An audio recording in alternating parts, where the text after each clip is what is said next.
if there's a talent that I would see na aside from being transactional, can be a multifunctional that you would see solid and strong client relationship, account management, those in-betweens from that three, I'd rather invest and spend more only because in the long term, magagamit mo din siya or gagamitin mo rin siya.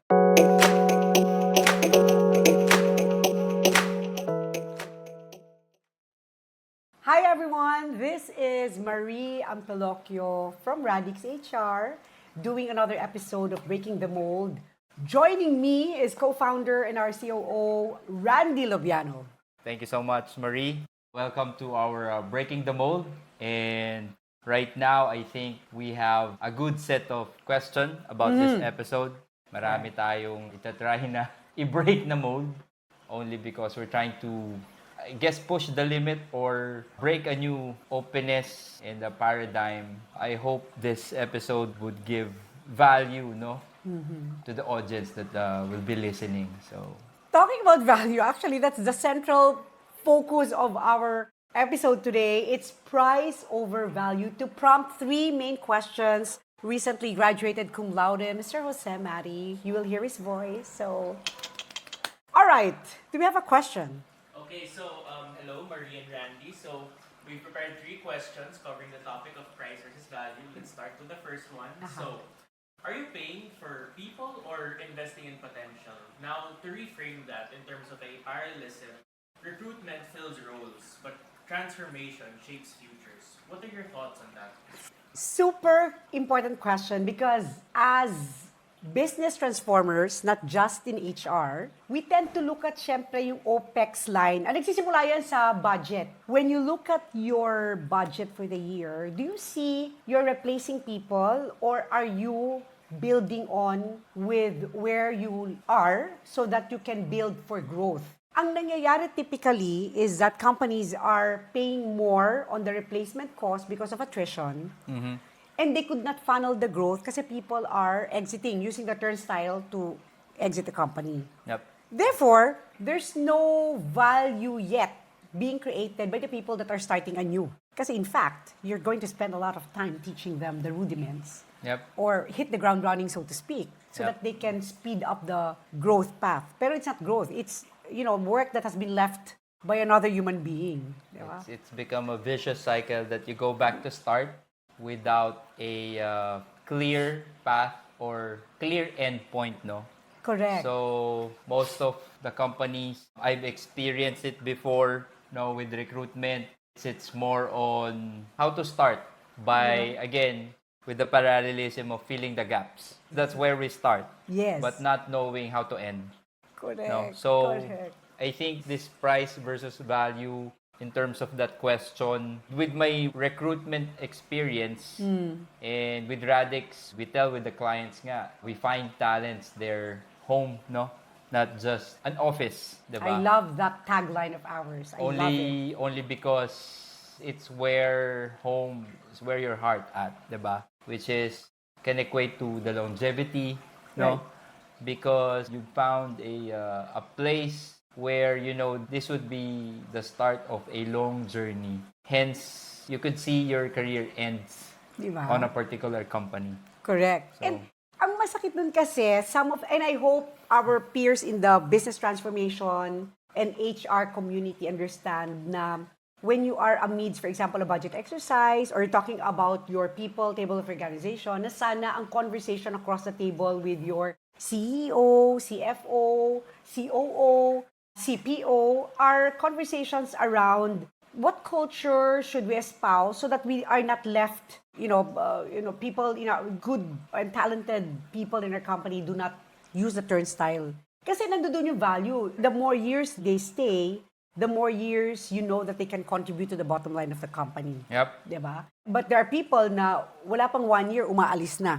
Yep. Right? So, ang hirap nun because not only is there extra spend on the training cost, on the upskilling cost, on the replacement cost, na dapat si business transformer and si HR come together to calculate that number, which is better in terms of number, retaining And I'm very sure of what I'm saying, that retaining the talent would be less expensive and more impactful Yeah. than if you were to calculate it the other way around. Yeah. Diba? So yun, I mean, in this small conversation, yun lang gusto natin ipatid the message. I remember we had a discovery call with the client. This is about sales agents. No? Sabi ng kausap natin, they have a specific target. As we know, sales is about running the numbers. These are number-driven type of role. No? Pero ang hindi nila nakita is, sabi kasi doon, they need to meet, let's say, 50 calls per day. No? But what they missed out is the insight of a quality call. No? You may call 50 times. No? But the batting average to close a deal is what? Out of 50 could be 3. No? Versus a sales agent who will have a phone call na wala dun sa, or hindi nare-reach yung target na 50 calls. Let's say, he or she will do only 30, 35.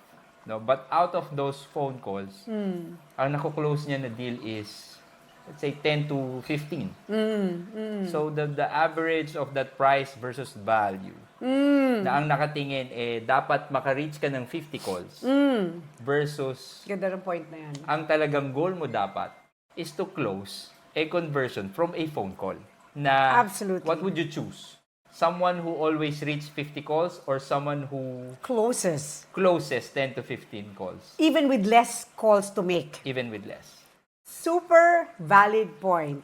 One last comment. So, we also had a potential client where we had to walk away kasi nalaman natin that they were getting our services to actually replace people, and the exit number is horrendously high. So we walked away kasi parang we don't want to be a conduit to a company who does not fix their culture. Hindi tayo pana-decision for them, but also, I think, yun nga ang sabi mo kanina, our company would like to find a home for the candidates that we fill for customers, not just an organization or a company. So if we deal with them, actually hindi natin mamimit yung target na yon. Yeah. Which ngayon, I'm so happy kasi whenever our team goes to the sites where we have actually placed people, they're still there. Yeah. They're still happy. They're making waves, no contribution to the organization we place them in. I think Yep. that's the value, where the value is. Yep. Okay, Matthew, should we go to question number 2? Yeah, I think so. So, continuing off that TA recruiting paradigm, a question is always brought up. Do you need resumes or readiness? With the corresponding parallelism being, price will of course get you qualified candidates. There's no doubt about that. But where does value come in? Especially when it's about building capacity, capability, and continuity. So, part of that answer actually reflects this particular question. Pero dahil ngayon, naging more granular, which is now you're feeling for readiness, diba? Sometimes people would like to always devalue the experience of the people they get. Halimbawa, sa isang role, kung ang role na yon, many times hard to find. May kasi, it's a fight between budget and, the experience value of the candidate. So, ang nangyayari many times, negotiate ang kumpanya to recruitment or to the candidate saying that, hey, can we get you for a lower amount? Diba? And sometimes that means waiving some of the requirement. Yeah. Oo. So, I'm coming from a place where many times may mga pag-iisipan tayong employers and entrepreneurs or business owners na are you getting people to fire up your growth? It's so much so that you're willing to pay for talent and pay for readiness. Versus individuals na afford mo pero hindi sila ready. Kasi you have to teach them, those kind of rudiments. Yeah. I have different take dyan. No? Yeah. I mean, those are valid, no? But it's more on me dun sa price over value when it comes to in terms of budget.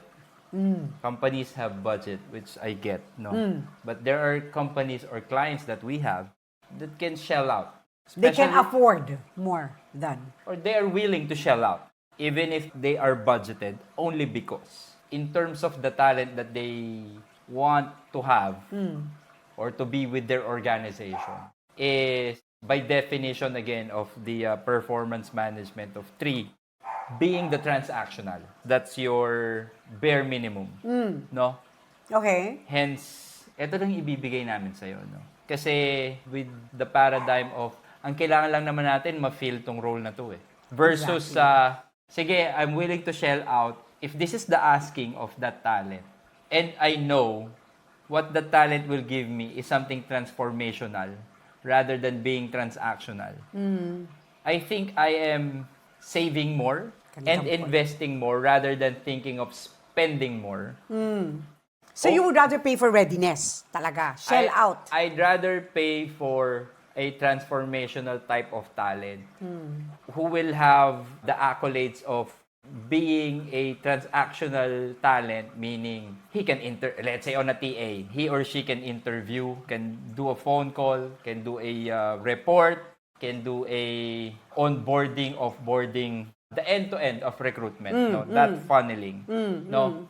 But if there's a talent that I would see na aside from being transactional, has the characteristic of can be a multifunctional, that you would see a client relationship, solid and strong client relationship, account management, those in-betweens from that three, I'd rather invest and spend more. Yes. Only because in the long term, magagamit mo din siya or gagamitin mo rin siya. Think of it as a shampoo.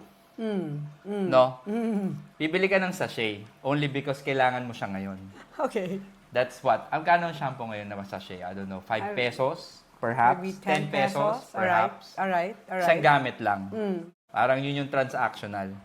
Pero alam mong gagamitin at gagamitin mo siya. Right. I'd rather spend a 500 pesos of a 1 liter of shampoo na tsaka ko na siya ulit iisipin. Kaysa, pupunta na naman ako ulit ng tindahan para maghanap ng shampoo or talent.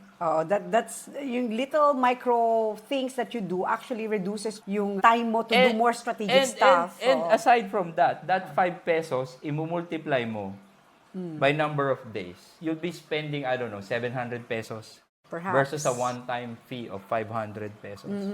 So to your point, ang dagdag ko dyan is this. For a company to decide better based on facts and data, somebody should do a simulation. Diba? Kasi yung sinabi mo, actually, maganda yan eh. Like, if somebody can accumulate yung value, yung liter na yon, plus i-liter mo yung total number of sachet or talent, where are you at? Diba? Many times kasi the decision is not based on facts and data, more of a lot of it subjectivity, kung may objectivity man, pa rin eh, still anchored on budget or still anchored on more menial stuff than looking at, yun nga, yung readiness, di ba, na sinasabi ni Matty kanina. Yeah. So there's a lot more to cover, but we don't have the entire day. Baka marami na matamaan masyado. So, assess nyo muna yung sarili nyo. All right, next question. Last, actually. Okay, so we've talked about TA, which is, getting the roles, getting your people. But now, a hot topic these days is what to do with those people. And I think that's where succession planning becomes relevant. So, to frame the question, are you replacing roles or regenerating relevance? As, certain roles eventually retire, but relevance reinvents. So, what are your thoughts on this paradigm? So, we want to set the tone and example for that question by saying that we took a conversation to the table, our own company, and an effort to really redefine where we are at in our business life. To the point where 2 new roles have emerged for reasons of the relevance it will create. So I know that a lot of companies also have been creative enough, and we appreciate that a lot, pero the creativity must translate into business outcome. Yes. Diba? Yun yung, I think, when you do design a role, you must look at all angles, from the talent DNA to the capability to what you are supposed to model in terms of outcome for those particular role. Yeah. So, Kasi parang, based on my experience, may mga nagre-recreate or nagre-rename or nagre-revise ng particular role. It's the same role. No, but itatry nilang baguhin. just to sound beautiful or just to sound intelligent. But if you really think or be intentional about that job description of that new recreated role, it's the same. No, what we're trying to build, hence the emerging of new roles in our own company, only because nandun sa honesty and authenticity na calling ourselves not an HR company, no, but correct. a business transformative or transformation company. Kaya nabuo yung role na yon, not to sound intelligent like what I've experienced on my previous company. Right. But this is something na yun yung path na gusto natin mangyari dun sa mga talent na yon. No? Exactly. If you can tell nga what this particular role does. No? Correct. Yes, yes. So we were very careful in ensuring that the quality, that particular role, that there are people, human beings that actually can meet that particular requirement too. And that hindi siya for branding, but for creating relevance to the organization and making sure that the individuals that we get and that we have do have the skill sets and the intelligence to make that role count in the way we look at the bottom line. So the role is about business transformation analyst, and they will look at processes and blueprints and architectural design of frameworks, not on the IT front, but on a business framework standpoint. And so when we looked at that, one thing we made for sure is that there are no 10 line items in terms of deliverables. The KPIs are simple, it's measurable, and we also made sure that the specifics of it matches not only the contribution of individuals doon sa loob ng kumpanya natin, na malaking tulong din sila because we're still a young company at the end of the day, pero inisip din natin na that particular skill set, talent, will likewise be used in solving issues of our customers and clients. Diba? Yep. So in that sense, super proud. And it's a process, hindi naman siya yung like one day. We've been kind of talking about it. And one process that we did differently before we actually crafted it, parang mini OJT/observation of the individuals that we have in mind. Yep. So we had them attend meetings with us. We had them converse with our customers. Check their tendencies, check how they want to, you call it, how they pull a chair. No? How they pull a chair. Into conversation. So, it was an intentional Process. of reframing, or, yun nga, if we call it an emerging role. Right. No, only because it's a first in my experience. Usually, it's a different persona. It's a different talent. No? Right. Now, we try to put it in one or two warm bodies. Correct. No? Right. So that's an example that I hope our peers in the industry will get some tips, or maybe if they want to have more conversation or coffee with us around it, we'll be happy to sit down with them as well and craft some roles that we feel will probably end up helping out their company in their growth transformation. Should they want to transform? Should they want to transform. All right. Back to you, Maddie. So I really appreciate how you guys brought up how certain companies reinvent quote-unquote roles just for the sake of changing the name, making it sound more, basically sugarcoating it in a sense that it sounds more appealing, but in terms of its core, it's just the same thing. Yeah. So moving on, since we're talking about relevance and hot topics, especially in the HR scape, I wanted to bring up the facet of mental well-being, since I think that's something that's really buzzing now, especially amongst big companies, small companies, corporate, non-corporate. And I think the best way to frame this is, are you offering perks or are you actually building psychological safety? You know how perks are rewarding, but how safety, mental well-being, it helps retain talent. Wow. I mean, I love this question. Because I think you and I have talked a lot na marami pa rin sa kasamahan natin sa industriya are still on the checklist mode. Yeah. Kumbaga, they have created a benefit or an intervention inside their organization on employee mental wellness. Pero upang mabigyan lang ng check, when they get audited by DOLE or kanilang internal organization, pa din ang nasa paradigm. Pero yung question ni Matty is, is it a perk even, and yung ba ay compliance lamang, or are companies really creating a safe place for people to work in? Yeah. Or simply put, parang should they want to run their business, since it's a law, they will just comply. Just to get the business going. Right. Versus the value of creating a space on that well-being program to be part of a facet of the business, no? Kasi most of the talents and the leaders, you don't know what they're going through, no? Yes. With the talents, or in the rank and file, as we should say, you would see it in attrition. You would see it on absenteeism, no? With Low productivity. Low productivity. No, with the leaders, you would see, I don't know, you would see the stress factor based on their biometrics. No? Yeah, they're getting sick. They're getting sick. Right. So, planting a well-being program as a part of, or being a facet of the business should be a norm.